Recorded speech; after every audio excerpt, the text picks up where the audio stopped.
Yeah, see the sun, y'all.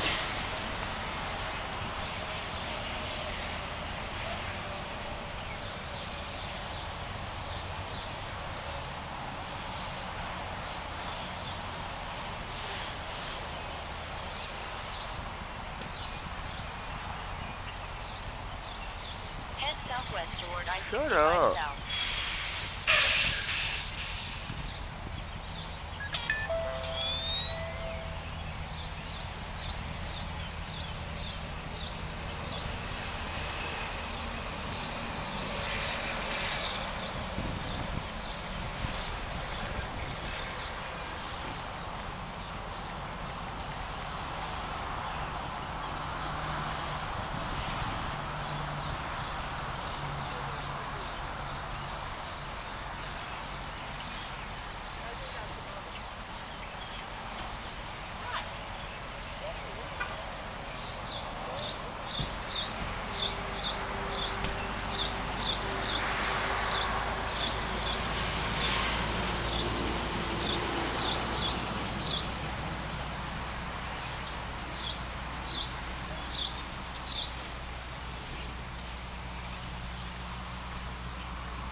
That little bird is going to fly to space.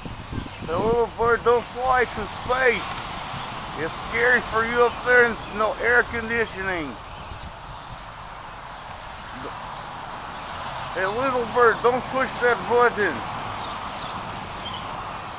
Do you tell you fly to space? Birds can't fly in space. Birds can't fly in space, people.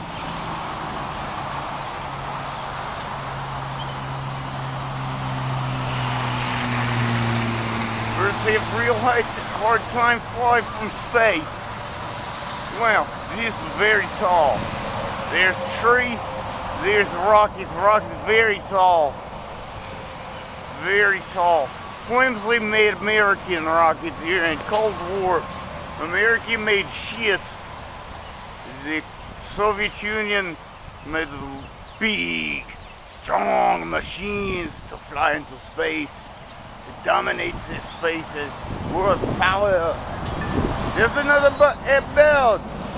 Don't fly into space, you're a bird. No. There's no air conditioning for you in there, bird. You will freeze to death. There's no gravity for you to fly.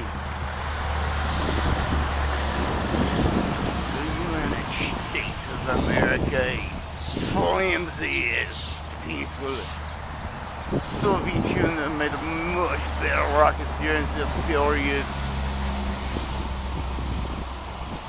No birds. Birds get down, you can't fly into space. Space not for birds. Space not for birds. Get down from there.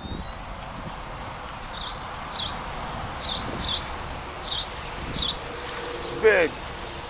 Go away. Not the space station. Not for birds. Get down before you fly to space.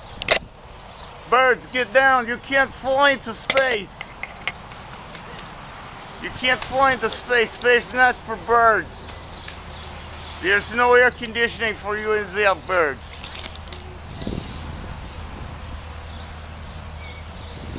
This is here. It's the beginning of the end of the Cold War. Very nice, very nice. 2. I'm gonna call this one Travel Vlog 2. I feel like such a dingbat for not getting any footage or photos whatsoever of Bonnie and Lee's place. And I was up there, spent 3 nights there, and I didn't get nary a video. I got some fireworks video, shooting fireworks with some of the neighborhood kids there. So this is vlog 2, travel vlog of late June going into July of 2020. And I pulled in at a lovely Love's truck stop. This is still a little bit north of Coleman. I can't remember the little area here. I don't know if you can see the prices, but they're $234 for diesel, cash, if you pay cash. And unleaded is all the way up to $185 again already because of the non-essentials come back. Most of them motherfuckers work at home. Hell, my little brother, he's a computer programmer, coder. He works for a trucking company that has trucking software that does you know, some kind of logistics software for the whole company. Well, anyway, long story short, he's a computer programmer, and he's been telling me about how much he likes not having to get up and commute every day and fucking battle, and that's god dang freaking rat race, and causes people so much stress and such a fucking waste of time. I mean, down to every little detail, the fucking petrol dollar controls our freaking entire existence. Not to mention ruins our skies and our plant matter and our pet pooping areas and cigarette smoker enthusiast areas, which I'll get on into a minute. But so the petrol dollar, you know, even things down to the red lights. None of the fucking red lights are goddamn programmed any smarter than a deadgum Atari from back in the day, or a fucking Texas Instruments T1000. Had 10 or 20, 40, 50, probably several hundred times the calculating, no, several thousand times the calculating power of a modern red light that's set on a stupid ass timer to sit there. So you sit there wasting gas, and people do this day after day after day after day all over the world, but all over America in for fucking particular, because this is my country I grew up in. Our state, Alabama, fucking one of the worst. It's like everybody down in Montgomery is just full on hobbing those knobs of the fucking petrol dollar, oil people, gas people, coal, fossil fuel industry people, and the banks, of course. We'll get into them another time. This is an interstate travel rave, freaking vent. So the reason why I started this vent, and of course it comes around to the petrol dollars, if you talk about any of the problems that America has, Every time, if you put everything in a big old pot and you boil it down to its most essential fucking matter, everything's fucked, and all the problems break down to the petrodollar, of the banks, of the corporations. They all own our government, and they really fucking run things. They legalize slavery. Now we're all fucking slaves, all of us. If you don't make over 10 mil a year, basic, you're a fucking slave.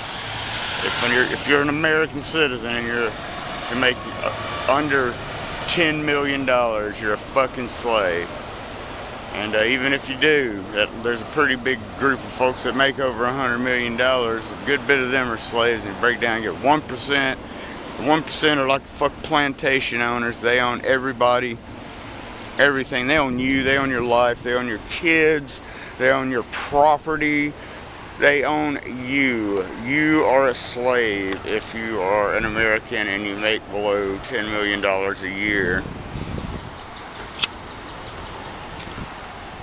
Or you were born into it. 87% of the wealth in this country was inherited. So when any of these fucking trust fund jackasses try to tell you when you're down on your luck to pull you up by your bootstraps, them motherfuckers had never put on a work boot in their whole fucking life, unless it was for a fucking costume party where they're gonna sacrifice some fucking child at their goddamn Luciferian Passover festival or whatever the fuck it is they do. Their rape sessions where they gain power through the fucking evil by raping and torturing children and killing children. That's just the up close and personal sacrifices that they do to fucking feed their vampire lust. But on a daily basis, just in general, they fucking create all sorts of fucking pain, suffering, death, poverty, sickness, pandemics, pollution, everything dangerous for the human body and the human mind. They create that on a daily basis. So daily, hundreds of thousands of fucking babies and grown-ups, humans, especially the weak, are murdered. Every day they are murdered for the sake of profits, for the sake of the fucking bottom line. So now back to my original reason why I started this rave travel video. Number two of two so far. My big vacation trip. Spent more money renting this vehicle. Nice vehicle. I definitely would have shoot, I've had this on Zoom this whole time. Beg my pardons. I am a terrible cinematography, folks. I'm bad at it. I suck. I'm cerebral tang positive. Anyway, original rave reason. You can't smoke in rental cars. I get it. You can't fucking smoke anywhere anymore. So I had to stop. If you can't smoke anywhere, luckily I found this fucking tree to dangle in the shade. Otherwise I would have probably had to walk through dog shit. People love to travel with their dogs and let them shit. So there's no place to get out of the car.